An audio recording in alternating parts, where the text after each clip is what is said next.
Do you want to start with the first one? It's giving it a role. So make sure that you tell the platform who it is that you need them to act as. If you're doing email, say email marketing. If it's broad and it's marketing, say marketing strategist. If it's a research assistant, say that. Say it's a research assistant. All right, the next thing we do is we need to give that role. So for the sake of this example, we'll say act as an insurance agent. Now they need a goal. So we need to tell that insurance agent what to do. Yep, absolutely. So we need to give it that goal, and then we need to tell it the audience that you're speaking to. So you could be an insurance agent, but who is that audience that you're going after? Are you selling short term? Are you selling, Medicare? There's a big difference between who your potential audience could be. So number 3 on that with the role and the goal is going to be the audience. And where does your audience live? That's the next part is you need to tell what this content, what this message, where it is going. So you've got the role, you've got the goal, you've got the audience, and now you need a platform. Where is this message going? Is it an email? Is it a social media caption? Are you writing website copy? Those are the things that we're talking about when we say that you need to have a format or platform. And the last one, Joe, is give it a tone. Yes, that is, I think, where a lot of people miss. And I think that's also where a lot of people forget to edit. And so a lot of the times that's where you see a lot of people where they're like, it all sounds the same now because they're just taking ChatGPT and they're forgetting to give it that type of tone. And so that's where you can come into play because you don't always want to sound the same. Sometimes you want to be educational. Sometimes you might want to put some humor in there.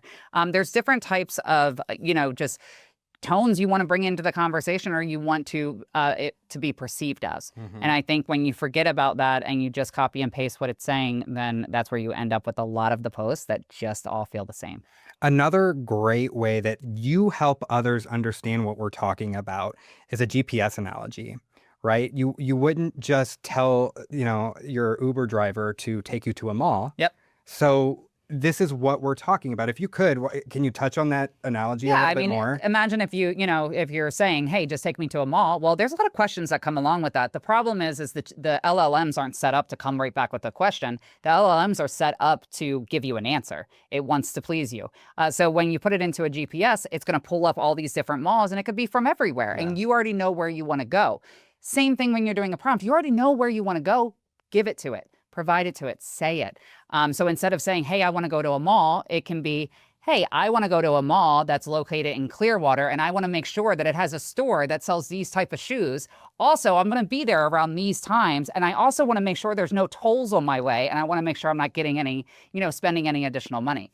There's so much that you can expand upon, and the more efficient you are at giving it the information up front, the better the response is going to be. And we're now comparing that, and to bring it back to AI terms, to someone just simply asking, write me email, Exactly. Write me an email versus somebody that's saying, write as an email marketing strategist. Your goal is to write a personalized thank you email to this list. I mean, you walk through that formula and all of a sudden the generated outputs are vastly different. Oh, absolutely. And what's important to note here is that a majority of folks out there might just be taking that first option. So by understanding these best practices and applying them, you're more than likely starting to distance yourself from your competition.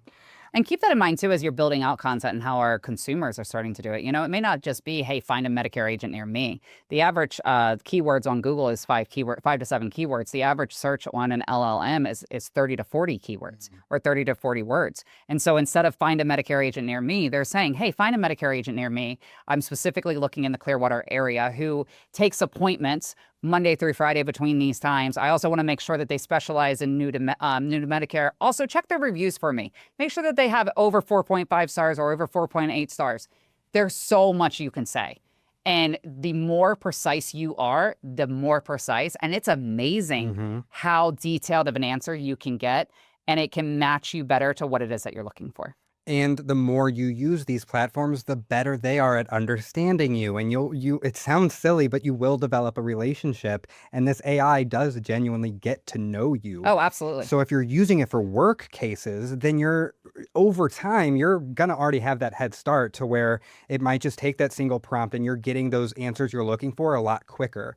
But one thing to note on that point is that you should never just take that first response because we have a tool at our disposal now that's conversational. It's not just that 5 keyword search on Google.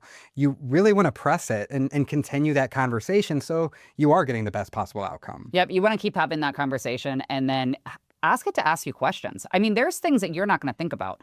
And then you can say, hey, ask me one question at a time until we get to a point where we feel like you're more confident in providing me a solid answer.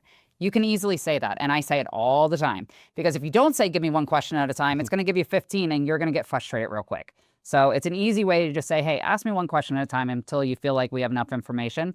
If you do that and it comes back and you're like, oh man, it missed that, go back up and edit it and say, be sure to also ask me this. Yeah. And then that way it will still ask you all those questions, and then it will touch upon that other topic that you think it missed.